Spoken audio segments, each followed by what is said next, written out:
Hello everyone, welcome to our YouTube channel stoppers यात्रा। इस video में हम लोग पढ़ने वाले हैं सिंथेसिस और सिंथेसिस के पार्ट सेकंड वीडियो में आज आप लोगों को मैं बताने वाला हूं कि इन्फिनेटिव और नॉमिनेटिव एब्सोल्यूट और जिरंड के विषय में पढ़ाने वाले हैं। एक एक करके इंपॉर्टेंट वाइज आपको सेपरेट सेंटेंसेस को कंबाइंड सेंटेंसेस बनाने के बहुत ही सिंपल नियम को आपको बताने वाले हैं। आइए ध्यान दीजिए, अगर ऐसे भी आपसे पूछे जाए इन्फिनेटिव टू का प्रयोग करके दो सिंपल सेंटेंसेस को एक सिंपल सेंटेंस में बदलिए तो आप ये पॉइंटों को समझिए, ध्यान दीजिए। सबसे पहले हम लोग समझते हैं इन्फिनेटिव का मतलब। इन्फिनेटिव का प्रयोग करना, अच्छे इन्फिनेटिव हमेशा वर्ब से पहले आता है। कौन सी? वर्ब के फर्स्ट फॉर्म से पहले इन्फिनेटिव टू का प्रयोग होता है। ये इन्फिनेटिव टू क्या करता है? दो सेंटेंसेस को जोड़ता है, एक सेंटेंस और अगला सेंटेंस को जोड़ने का ये क्या काम करता है। अर्थात आप ऐसे कह सकते हो, वर्ब के फर्स्ट फॉर्म से पहले इन्फिनेटिव टू का प्रयोग किया जाता है। ध्यान दीजिए, पहले पॉइंटों के माध्यम से समझिए। क्रिया में टू जोड़कर इन्फिनेटिव का प्रयोग किया जाता है, अर्थात बनाया जाता है। हिंदी में इसका अर्थ होता है ना, नी, नी। एक टिप्स एंड ट्रिक याद रख के रहना, क्या नानी आई जीरा लाई, नहीं आए तो पाले में। अभी आपको पॉइंटों के माध्यम से एकदम बेहतरीन समझाते हैं ये टिप्स एंड ट्रिक को। इन्फिनेटिव टू के प्रयोग द्वारा वाक्य जोड़ते समय एक फाइनाइट वर्ब रहेगा और दूसरा नॉन फाइनाइट वर्ब, अर्थात वर्ब से पहले हम टू का प्रयोग करते हैं। ये आप ध्यान दिए रहना, वर्ब से पहले इन्फिनेटिव टू का प्रयोग होगा, ना कि सब्जेक्ट से पहले, ना कि एडजेक्टिव से पहले, ना किसी नाउन या प्रोनाउन से पहले। इन्फिनेटिव टू का प्रयोग हमेशा किससे पहले होगा? वर्ब के फर्स्ट फॉर्म से पहले होगा। ध्यान दीजिए, सबसे पहले सेंटेंसेस के माध्यम से हम लोग समझते हैं। ही took a knife, he wanted to kill the hen। वह एक चाकू उठाया, he wanted to kill the hen, और एक मुर्गी को मारना चाहता था। ध्यान दीजिए, अगर ऐसे सेंटेंसेस पाए जाएं तो आपको कुछ करने नहीं है, ऐसे है। सबसे पहले वाक्य को सेम टू सेम उतार लीजिए। he took a knife है, नाइफ लिख दीजिए। और दोनों वाक्यों को जोड़ने के लिए हम लोग किसका प्रयोग करेंगे? इन्फिनेटिव टू का प्रयोग करेंगे। अब आपके अंदर डाउट आता होगा कि सर जी हमें वर्ब ढूंढना चाहिए। वर्ब इसमें क्या है? मेन वर्ब है किल। किल से पहले आएगा टू, टू लगाए हैं, किल द hen। ये आपके क्या हो गए? आंसर हो गया, अर्थात कंबाइंड हो गया सेपरेट सेंटेंसेस से। अगला सेपरेट सेंटेंस दिया गया, he is too weak, he can not walk. वह इतना कमजोर है कि वह चल नहीं सकता है। अगर ऐसे सेंटेंसेस पूछे जाए तो मैं आपको पढ़ाया था ट्रांसफॉर्मेशन के अंतर्गत, आपको बताया गया था टू प्लस इंफिनिटिव टू, मतलब डैश डैश इंफिनिटिव टू। पहले अगर वेरी आएगा सो आएगा, ध्यान दिए रहना। यदि वेरी आते हैं या सो आते हैं तो उनके स्थान पे हम लोग किसका, यदि वेरी आते हैं और सो आते हैं तो इनके स्थान पर हम लोग एडवर्ब टू का प्रयोग करेंगे। ये कौन सी टू है? एडवर्ब टू है, ये ध्यान दिए रखना। अब ऐसे सेंटेंसेस पूछे गए, he is very weak, he can not walk, तो आप ऐसे लिखेगा, ही इज वेरी के स्थान पे क्या लिखेंगे? टू लिखेंगे, टी डबल ओ टू। फिर उसके बाद क्या है? वीक है, वीक। दो वाक्यों को जोड़ने के लिए टू का प्रयोग करेंगे।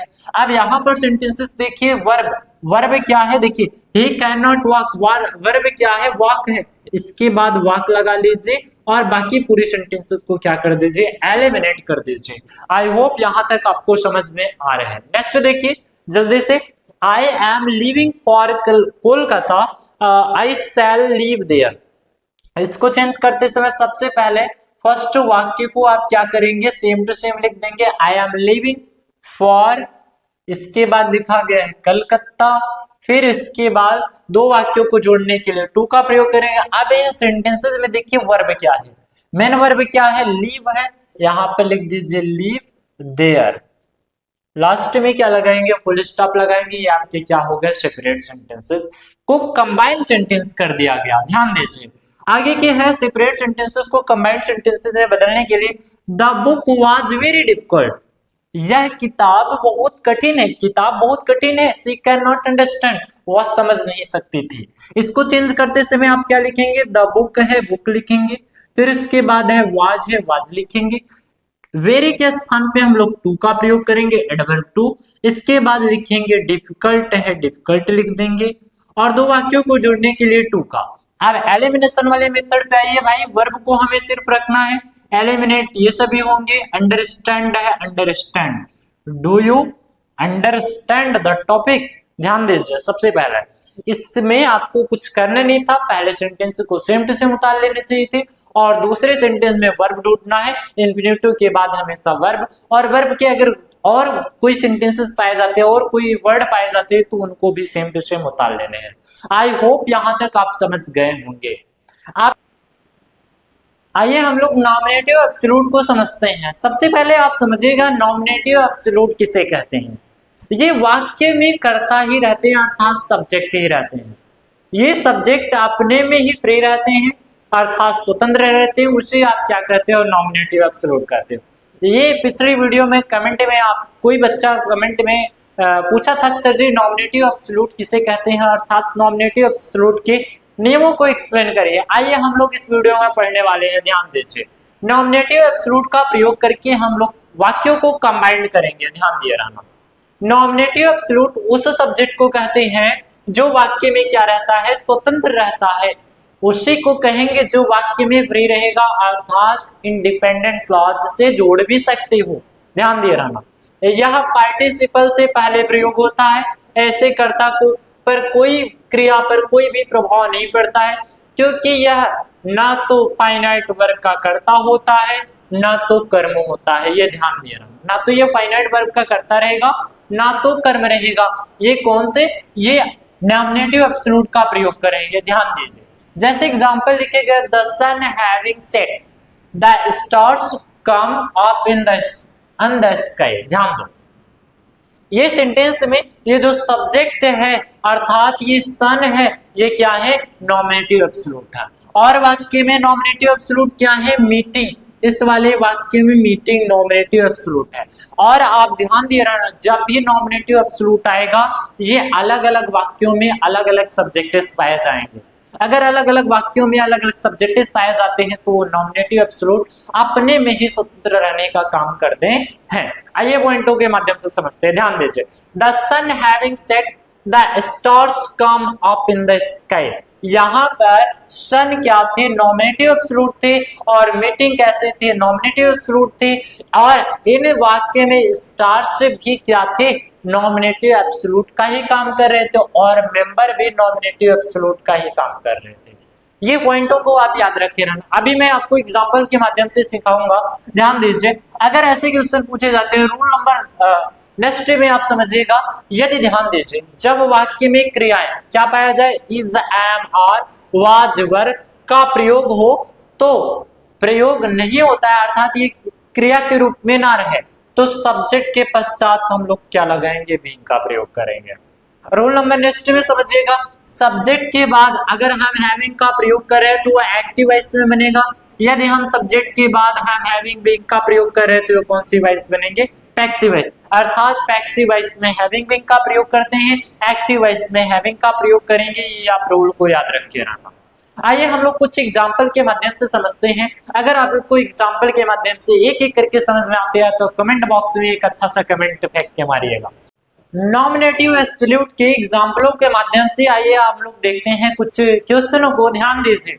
नॉमिनेटिव एब्सोल्यूट अभी आपको बताया गया सभी रूल्स के माध्यम से, आइए उसको अप्लाई करते हैं एग्जाम्पल के माध्यम से। ध्यान दीजिए, ऐसे क्वेश्चन पूछे गए हैं, the police arrived, the dacoits ran away. अब इस सेंटेंसेस को आप समझिएगा, नॉमिनेटिव एब्सोल्यूट कैसे हम लोग पहचानेंगे, ये वाक्य का सब्जेक्ट रहेगा और अपने में ही स्वतंत्र रहते हैं। यदि अपने में स्वतंत्र रहते हैं तो ये कौन से कहलाते हैं, नॉमिनेटिव एब्सोल्यूट कहलाते हैं। अगर इसको बदलना है तो आप लोग क्यों क्या करना पड़ेगा, बस कुछ नियम आपको लगाने नहीं है, सीधे सीधे आपको लगाने हैं, पार्टिसिपल के नियमों को भी लगाकर प्रयोग कर सकते हो आप नॉमिनेटिव एब्सोल्यूट का। और नॉमिनेटिव एब्सोल्यूट अपने में ही क्या रहेंगे, स्वतंत्र रहते हैं। ध्यान दीजिए, the police arrived, the dacoits ran away. अब ध्यान दीजिए, ऐसे सेंटेंसेस को बदलने के लिए आपको किसका प्रयोग करना पड़ेगा, हैविंग का प्रयोग। और हैविंग के बाद हमेशा वर्ब का थर्ड फॉर्म, वर्ब का थर्ड फॉर्म क्या है, अरेव्ड है, अरेव्ड लगाएंगे। दो वाक्यों को जोड़ने के लिए कामा चिन्ह लगाते हैं, कामा लगाएं और स्मॉल लेटर से स्टार्ट किए, डाकोट्स रैन अवे, लास्ट में क्या लगा दिए, फुल स्टॉप। नेक्स्ट देखिए, ध्यान दीजिए, the picture was interesting we enjoyed it very much. अभी आपको बताया गया अगर सेंटेंसेस में इज पाए जाते हैं, एम पाए जाते हैं, आर पाए जाते हैं, वाच पाए जाते हैं, वर पाए जाते हैं, तो हम लोग नॉमिनेटिव एब्सोल्यूट के तुरंत बाद किसका प्रयोग करते हैं, बीइंग का, और वाज वर को क्या कर देंगे, गायब करेंगे। यहाँ पर इसको कैसे बदलेंगे, ऐसे लिखेंगे, द पिक्चर्स है, द पिक्चर लिखेंगे, वाच के स्थान पे बीइंग लगाएंगे, फिर उसके बाद क्या है, इंटरेस्टिंग है, इंटरेस्टिंग लिखेंगे और दो वाक्यों को जोड़ने के लिए कामा चिन्ह, फिर इसके बाद आगे की सेंटेंसेस उतार लेंगे, we enjoyed it very much, last में फुल स्टॉप का प्रयोग कर लेंगे। आई होप यहाँ तक आपको समझ में आ रहे हैं। नेक्स्ट समझिए, थर्ड एग्जांपल में दिया गया है, the teacher was absent the voice did not work. ये आपका होमवर्क रहेगा, आप जल्दी से कमेंट बॉक्स में फेंक के मारिए इसका, वाज पाया गया तो बीइंग का प्रयोग करो, बाकी सेंटेंसेस को कामा के चिन्हों से जोड़ दो। ये जल्दी से कमेंट बॉक्स में आप जल्दी से फेंक के मारिए। नेक्स्ट समझिएगा, separate sentences, the captain was killed the army fled. इसको कैसे बदलोगे, ऐसे लिखोगे, द कैप्टन है, कैप्टन लिखो। एक चीज आप ध्यान दीजिए, कैप्टन नॉमिनेटिव एब्सोल्यूट है और द आर्मी इज फ्लीड, ये आर्मी क्या है, ऑब्जेक्ट के काम कर रहे हैं, अर्थात अगर ये ऑब्जेक्ट है और ये सब्जेक्ट है तो ये कौन से वॉइस आ रहे हैं, पैसिव वॉइस। और नॉमिनेटिव एब्सोल्यूट में बताया गया तो दोनों की कर्म चाहे रहे चाहे सब्जेक्ट रहे, वो अपने में ही क्या रहते हैं, फ्री रहते हैं, अर्थात स्वतंत्र रहते हैं। तो किसका प्रयोग करेंगे हम लोग, हैविंग बीन का प्रयोग करेंगे और इसके बाद किल का थर्ड फॉर्म क्या होता है, किल्ड होता है। दो वाक्यों को जोड़ने के लिए कामा लगाएंगे, द आर्मी है, आर्मी लिखेंगे और इसके बाद फ्लीड है, फ्लीड लिख देंगे। ये आपके सेंटेंसेस हो गए। ध्यान दीजिए, अगर ऐसे सेंटेंसेस पूछे जाते हैं तो आप अगर हैविंग बीन का प्रयोग कर रहे हो तो भी आपके सेंटेंसेस सही है, नहीं तो केवल हैविंग लगाओ फिर उसके बाद किल्ड द आर्मी फ्लीड लिख दो तो आपके सेंटेंसेस सही माने जाए। ये कौन सी वॉइस में बदला गया है भाई, पैसिव वॉइस में बदला गया। पैसिव वॉइस में हैविंग बीन का प्रयोग किया जाता है और एक्टिव वॉइस अगर हैव का प्रयोग, हैविंग का प्रयोग किया जा रहा है तो वो सेंटेंसेस कौन से वॉइस बन रहे हैं, एक्टिव वॉइस बन रहे हैं। ध्यान दीजिए, अब आगे के नेक्स्ट एग्जांपल्स है, the sun set the stars come up in the sky. तो इस सेंटेंसेस को बदलने के लिए, कंबाइन करने के लिए हम लोग क्या करते हैं, ऐसे लिखेंगे, द सन है, सन। अभी आपको बताया गया सन क्या है भाई, नॉमिनेटिव एब्सोल्यूट है। इसमें क्या थे, कैप्टन नॉमिनेटिव एब्सोल्यूट थे, टीचर नॉमिनेटिव एब्सोल्यूट थी, पिक्चर थी और इस सेंटेंसेस में पुलिस थे नॉमिनेटिव एब्सोल्यूट, और नॉमिनेटिव एब्सोल्यूट अपने में ही स्वतंत्र रहते हैं। अब देखो, द सन्स लिख दिए, इसके बाद किसका प्रयोग करेंगे, हैविंग का। क्यों हैविंग का प्रयोग करें, क्योंकि हम एक्टिव वॉइस बना रहे हैं। यदि पैसिव वॉइस बनाते तो हैविंग बीन का प्रयोग करते हैं। तो आप ध्यान दीजिए, यहाँ पर क्या लिखेंगे, फिर उसके बाद हैविंग के बाद वर्ब का थर्ड फॉर्म सेट लिख दीजिएगा, कामा चिन्ह लगाइएगा। अब इसके बाद सेम टू सेम वाक्य को उतारिएगा, the stars came up in the sky. ये आपके क्या हो गए, सेंटेंसेस हो गए। आई होप आप नॉमिनेटिव एब्सोल्यूट को एकदम बेहतरीन समझ में आया होगा। ये पार्टिसिपल के अनुसार ही बदलने हैं, आपको नियम सेम टू सेम लगाने हैं। जैसे मैं एग्जांपल में लगाया, सब्जेक्ट के बाद हैविंग का प्रयोग करें। अगर was were is am are, अगर was were is am are शब्द पाया जाए तो इनके स्थान पे हम लोग बीइंग का प्रयोग, अर्थात सब्जेक्ट के तुरंत बाद हम लोग बीइंग का प्रयोग करेंगे। ध्यान दीजिए, ये जल्दी से आप कमेंट बॉक्स में जल्दी से बताइएगा, आपके लिए ये क्लास वर्क रहेगा। आप अगर आपकी कोई भी वीडियो आपकी समझ में नहीं आती है, कोई भी पॉइंटों को नहीं समझ में आते हैं, तो आप कमेंट बॉक्स में आप बता सकते हैं, उसके लिए अलग से वीडियो आपके लिए प्रोवाइड किए जाएंगे। आइए हम लोग जेरेंट के माध्यम से समझते हैं, आखिर ना नहीं आए, जीरा लाइन नहीं आए तो पैरेलल लाइन के कॉन्सेप्ट क्या रहेंगे। आइए देखते हैं हम लोग। आइए हम लोग जेरेंट और प्रीपोजिशन के माध्यम से सेंटेंसेस को कंबाइन करते हैं और सेंटेंसेस को कंबाइन करते समय जेरेंट का प्रयोग करके, अर्थात वर्ब के फर्स्ट फॉर्म में आईएनजी का प्रयोग करने वाले हैं। ध्यान दीजिए, जेरेंट का प्रयोग करने के लिए वर्ब के फर्स्ट फॉर्म में हम लोग आईएनजी का प्रयोग करेंगे और प्रीपोजिशन का भी प्रयोग करके सेंटेंसेस को वाक्य में प्रयोग करेंगे। ध्यान दीजिए, दो सेंटेंसेस को जोड़ने के लिए हम प्रीपोजिशन का भी प्रयोग कर सकते हैं, चाहे तो वर्ब के फर्स्ट फॉर्म में जिरंड का प्रयोग करेंगे। फर्स्ट एग्जांपल के माध्यम से समझिए, इनमें कोई रोल नहीं है, ये कॉन्सेप्ट वाइज आपको लगाने हैं, सेंस के अनुसार लगाने हैं। ध्यान दीजिए, he gave me advice, he also helped me। अब इन सेंटेंसेस को आपको क्या करने हैं, जिरंड के अनुसार। जिरंड कहता है कि वर्ब के फर्स्ट फॉर्म में आईएनजी और यही वर्ब सब्जेक्ट के काम करते हैं, अर्थात नॉमिनेटिव एब्सोल्यूट के भी काम करते हैं। तो आपको सबसे पहले क्या लिख देना, यहाँ पर आल्सो है तो हम लोग एक प्रीपोजिशन का भी प्रयोग कर सकते हैं, लिख सकते हैं बी साइड। अब गिव का थर्ड फॉर्म क्या लिखेंगे, गिविंग लिखेंगे। फर्स्ट फॉर्म में एंड गिविंग जोड़ दिए, फिर उसके बाद क्या है, मी। एडवाइस है, एडवाइस लिख दिए। दो वाक्यों को जोड़ने के लिए कामा चिन्ह लगाते हैं, इसके बाद लिख देंगे ही हेल्प्ड मी। ये आपके सेंटेंसेस कंबाइंड हो गए। कंबाइंड सेंटेंसेस करते समय जिरंड के अनुसार वर्ब के फर्स्ट फॉर्म में क्या जोड़ दिए, आईएनजी जोड़ दिए। अगर आप बी साइड्स नहीं प्रयोग करते तो यहाँ पर आल्सो लगाना ही पड़ता सेंटेंसेस को। ध्यान दीजिए, नेक्स्ट एग्जांपल से दिए गए, Sita had failed, she hear the news, she fainted.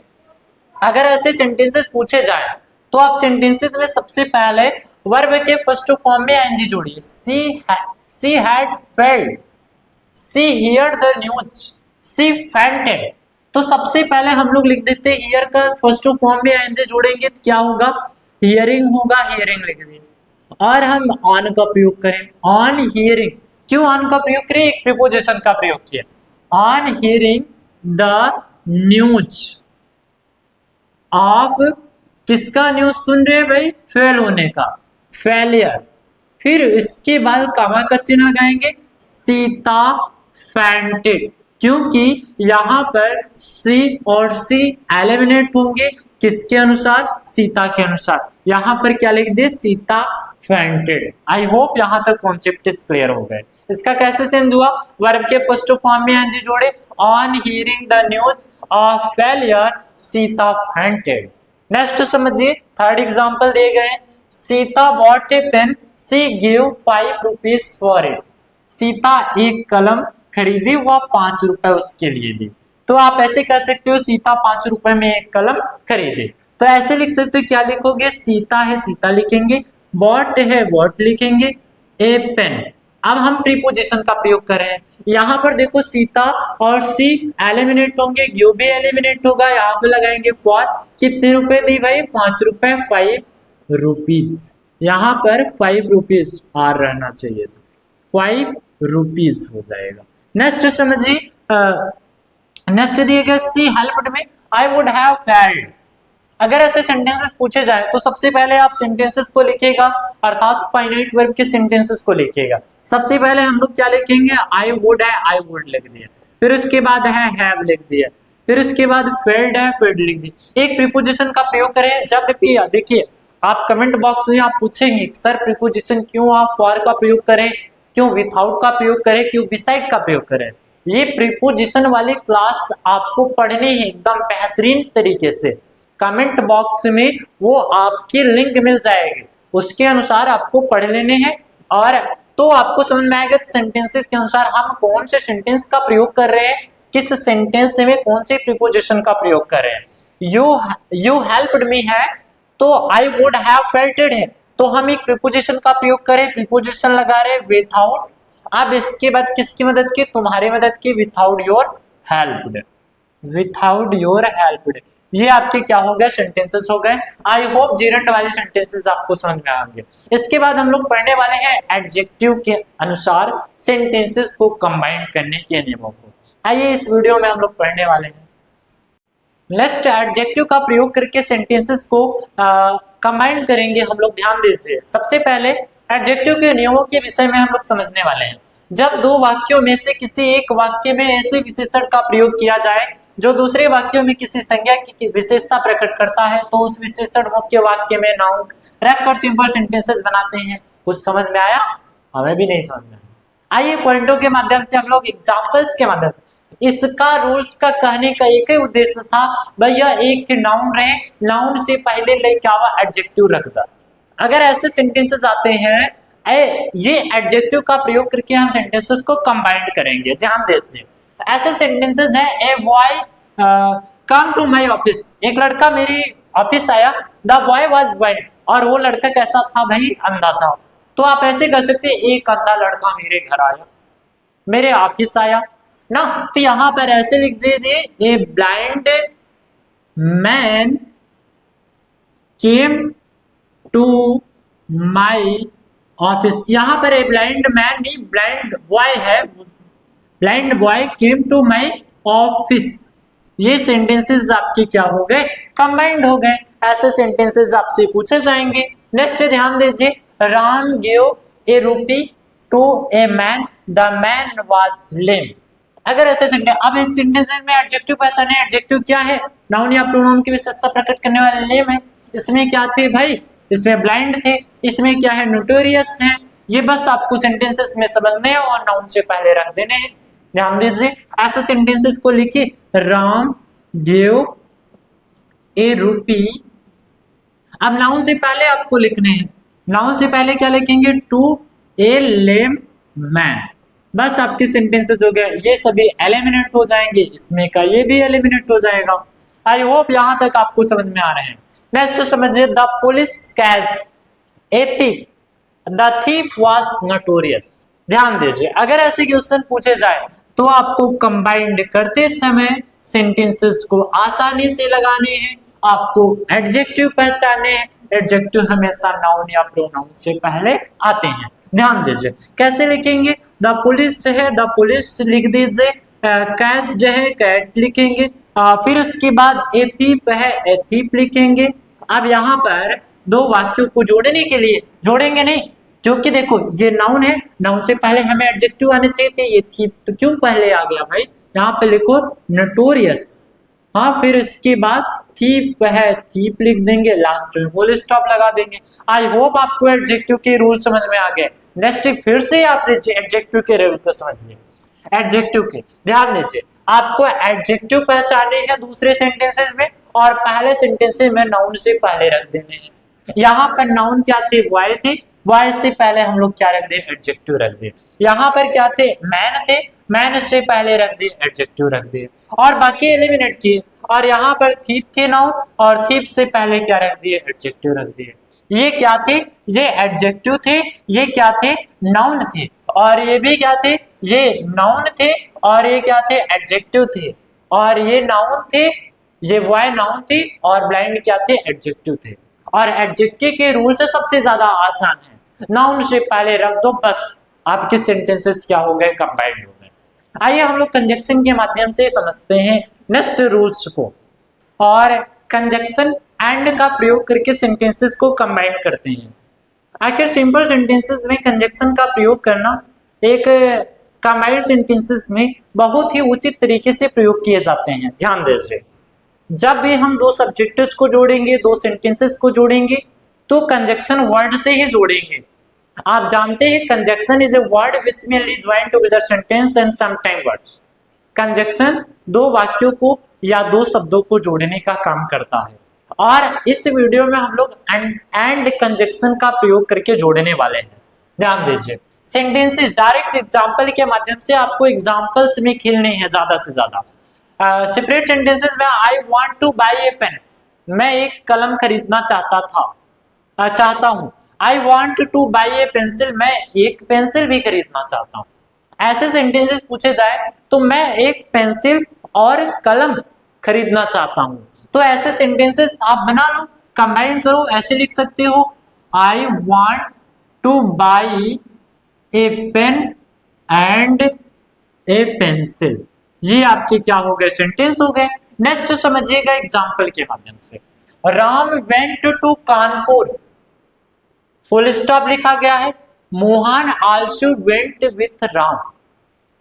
Ram Kanpur गया, Mohan also went with Ram, Mohan भी राम के साथ कानपुर गया। ऐसे सेंटेंसेस आया तो आपको क्या करनी है भाई, सेंटेंस में कौन, राम भी गया, मोहन भी गया, आप हिंदी में बना लो अपने मन से। कैसे बनाएंगे, राम और मोहन कानपुर गए, तो ऐसे लिख दो, राम एंड मोहन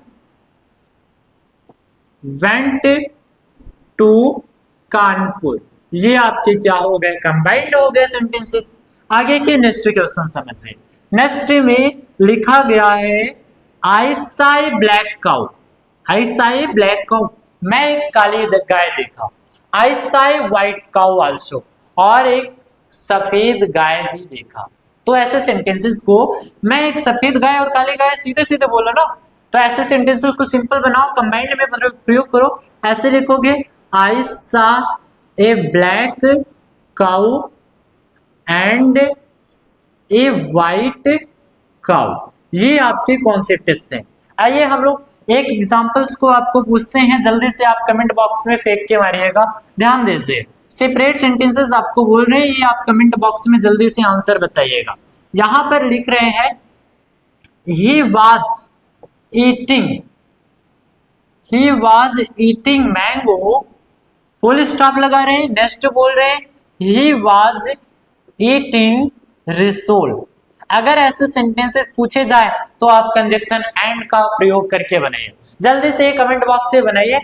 आखिर यहां तक आपकी वीडियो पूरी सिंपल सेंटेंसेस को चेंज करने वाले नियम को आप पढ़ चुके हैं, तो आप चैनल को जल्दी से सब्सक्राइब कर लीजिएगा और कमेंट बॉक्स में एक अच्छा सा कमेंट करिएगा। मिलते हैं नेक्स्ट वीडियो में, तब तक के लिए थैंक यू।